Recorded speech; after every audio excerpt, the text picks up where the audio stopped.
Hi everyone, this is a Barclay Damon live broadcast where we discuss all things L&E, labor, and employment. I'm Ari, let's dig in. Hey everyone, welcome to ADA Accessibility Is Your Business and its website compliant? To our listeners, you probably noticed that I have been gone the past couple weeks. I was on vacation, I was resting, I was relaxing. In Buffalo, if you're in upstate New York, you know we have to enjoy this warm weather. So I have been gone. Rosemary Enright has filled in for me, but I am back and I am ready to dig in. So let's get to it. I am thrilled to announce that today I'm joined by my colleague Rob Thorpe. Rob is a partner in our Syracuse office. He is also in the labor and employment group. And Rob has a vast amount of experience representing employers in many different capacities, counseling employers, representing them through administrative agencies, and also throughout the course of litigation. So I am thrilled to welcome Rob to the podcast. Good morning, Rob. Good morning, Ari. Happy to be here. Thanks for having me. Yeah, thanks for joining. So with that introduction, I wanted to, and our listeners know this, I always subject our guests to sharing a fun or interesting fact about themselves. It can be personal, it can be professional. So Rob, I'm gonna turn the floor over to you to tell us a little bit more about yourself. Sure. So the fun fact I always go with is that I was raised in the smallest city in New York State, city of How Sherrill. have I not heard this? I guess I've never been put on the spot for a fun fact with you. Which is what? What is It the is smallest? Sherrill, New York. It's located kind of in between Syracuse and Utica, close to Turning Stone Casino, if that helps. That helps me. Yeah. So it's about 3,000 people, I think last I checked Google, and it still says smallest city on the sign as you enter the city, so I'm sticking to it. I like it. That is pretty small. 2 stoplights, I think, unless they've Yes, so added now one. you're in the big city, aka Syracuse.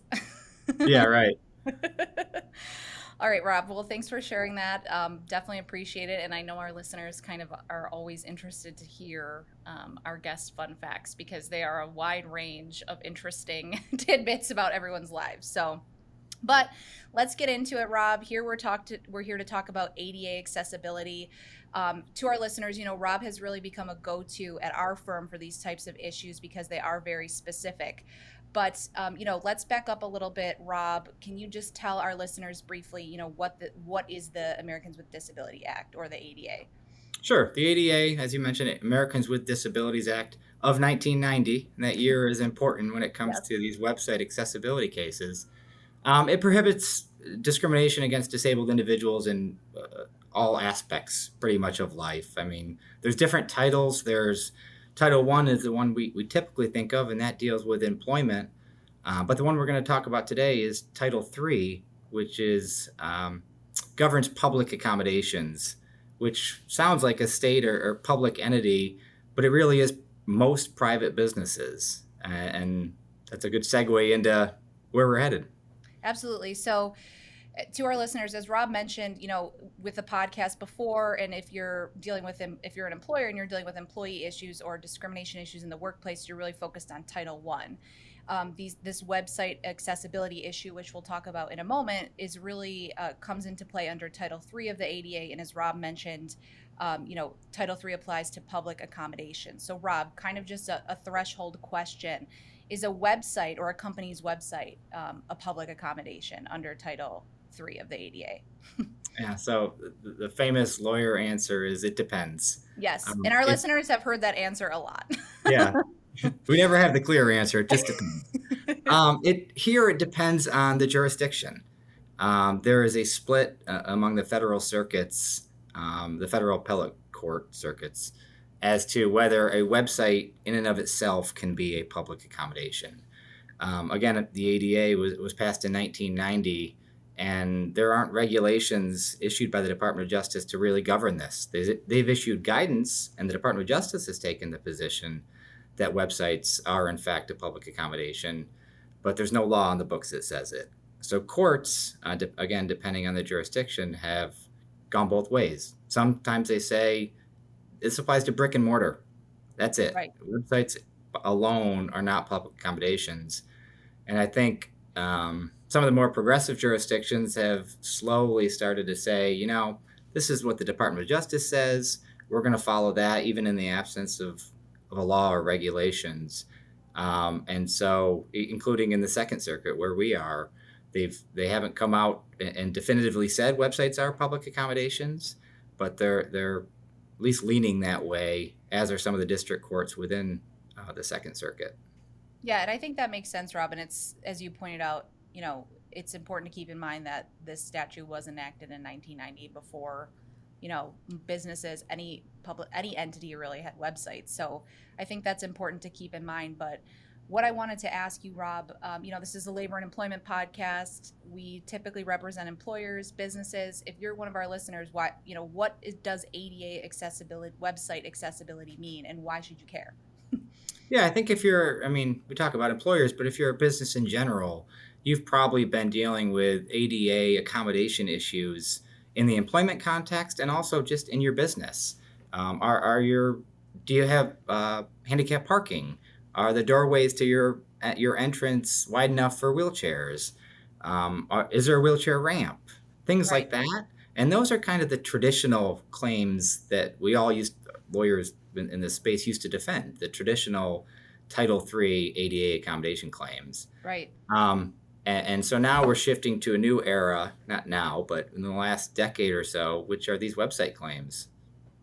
So, Rob, can you just explain to our listeners, what you mean by these website claims? Like, what claims are we talking about? Because I think, with a lot of federal statutes, there's, accessibility, there's a lot of legal jargon. But can you just explain for our listeners, what we're talking about? Because I think as we're going to discuss in a few moments, this is becoming a more wide-reaching issue.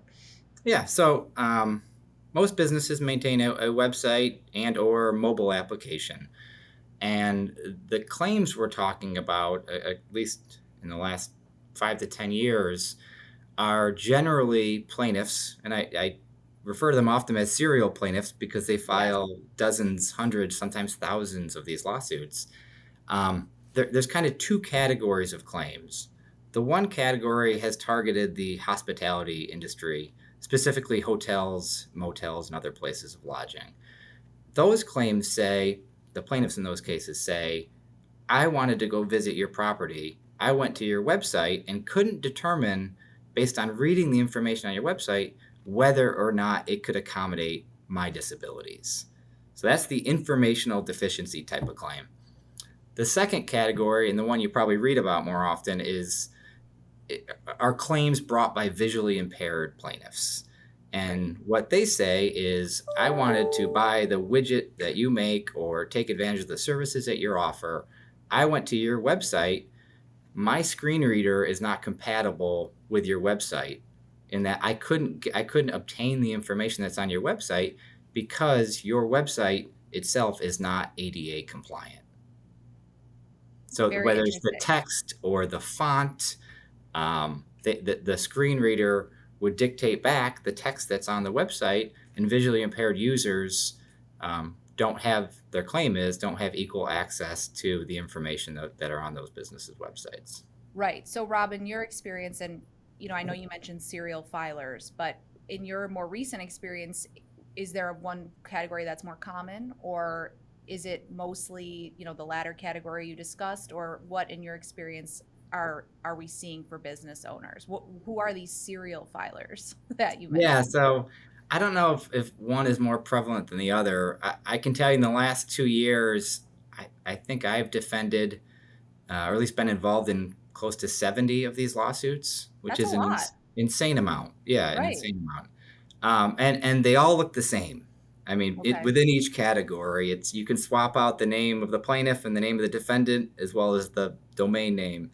Beyond that, the allegations are pretty much cut and paste jobs, and many courts have pointed that out. Right. So I don't know that I've probably handled more in the hospitality industry, but there's just as many, if not more, of these lawsuits targeting businesses in all sorts of industries. Disabled people would. So I just want to make that clear. But of course, the type of plaintiff I have dealt with in the hospitality sector, there are a few in particular. They're represented by the same law firm out of New York City. There's one in particular, Deborah Laufer. I've written about her. She has filed hundreds, probably in the thousands at this point, of lawsuits, and not just in New York, all over the country. And in New York, fortunately, some of the district courts have taken the position, including the Northern District, where I am, that she lacked standing to pursue some of her claims. The court simply didn't believe that there was a particularized harm, that she intended to visit the motel in Auburn, New York, and the hotel in Utica, New York, and then expand outside of central New York. It Right. became, there's a question as to the veracity of those allegations. And following a hearing, at least the court in the Northern District had dismissed all of Deborah Laufer's remaining lawsuits based on lack of standing. Wow. Just one example. Right.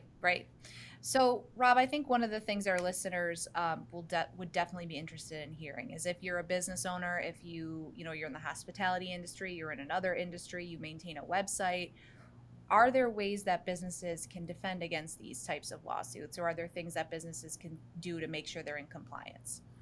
Yeah, so we'll start with the defense side. I will say 90% of these cases settle, and for good reason. Lawyers are expensive, Right. and it costs to fight this battle. Yes. So the 10% that haven't settled have been successful. They wanted to fight it. It's a matter of principle for them, and I totally get it. I also understand the 90% that they weigh the business decision. Listen, I understand this plaintiff has targeted my business and 1,000 others. I'm not going to go to battle. I'd rather pay X amount of dollars, make it go away. I'll fix my website and we'll move on. Right. So those are kind of the two paths they tend to take. From my perspective, the more settlements that are paid, the more lawsuits that keep coming. Right. So I love to have the fight, and not because I'm litigious, just because I'd like to see, in the absence of legislative action, Yeah.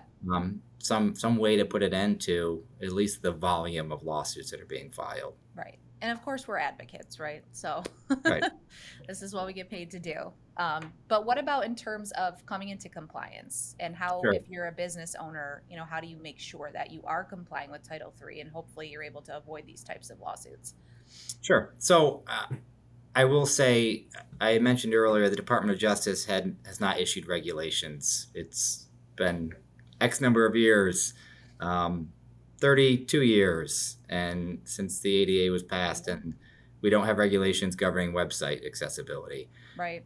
Within the last few months, however, the Department of Justice did publish guidance for what that's worth. And within that guidance, it references kind of the gold standard of accessibility. And those are the Web Content Accessibility Guidelines. Okay. Worth looking up if you're a business owner. I don't understand it. I'm not visually impaired. Right. I don't have a screen reader. Right. So it's difficult for me to assess whether a website is or is not compliant. Right. But if you are a business owner, those are the standards that courts seem to accept, that the Department of Justice is pushing. And so when you're working with your website developer, your website creator, that should be, it won't be news to them, but that should be the standard you're holding them to avoid these lawsuits. Right. And Rob, if you're one of our listeners, you can find that guidance on the Department of Justice's website. Is that right? Yeah, I just did a Google search before this. It's Department of Justice website accessibility, and it's the first link that pops up. Great. So Rob, thanks so much for taking us through these issues. I think this is, a great primer on Title III and these accessibility claims. Before we sign off, I just wanted to ask, I know you mentioned a case in the Northern District. Are there any recent cases that you've come across within the Northern District, so by the Second Circuit or any of the district courts, that maybe you could share with our listeners that shed some light on these issues? Sure, and I'll be quick. There's three of them that really Awesome. come to mind. One was last year, out of the Eastern District of New York, so down in the city, a case called Wineguard versus Newsday.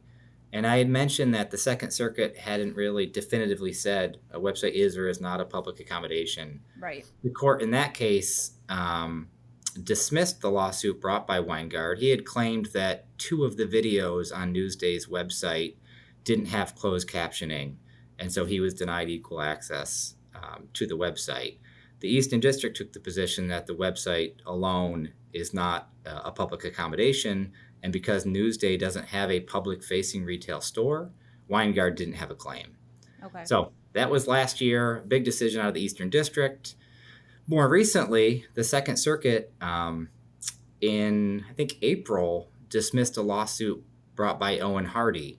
I mentioned Deborah Laufer previously. Owen Hardy is represented by the same law firm that represents Deborah Laufer. Okay. Owen Hardy has filed hundreds of lawsuits almost exclusively against hotels.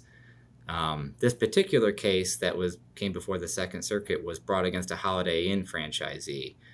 The lower court, the district court, had dismissed Owen Hardy's lawsuit based on lack of standing, saying there really wasn't a harm or an injury to Owen Hardy because they didn't think he, at least based on the allegations, that he intended to stay at this particular Holiday Inn. So if I could interrupt you, Rob, so with Sure. respect to this particular plaintiff, basically similar to the one you mentioned previously, who's basically just filing hundreds of lawsuits on the basis of Title III, and basically what we would deem a serial filer, were those claims all over the country as well? All over. All over. Correct. All over the country. And I should point out, we talked about Title III and ADA in these lawsuits. There aren't damages that are being pursued in these cases. It's Right. injunctive relief, and Right. you could argue, more importantly, attorney's fees. Right. And so that's what's driving the litigation. That's what's driving the settlements, in addition to, I hope for the right reasons, ADA accessibility. Sure. So Owen Hardy files this lawsuit against a Holiday Inn franchisee. It gets dismissed based on lack of standing. And the Second Circuit affirmed just this year, which was a big decision that a lot of businesses in the hospitality industry were watching, because Right. we've all been impacted. They've all been impacted in one way or another by these claims, or at least the threat of these claims. So that was promising from a business owner's perspective.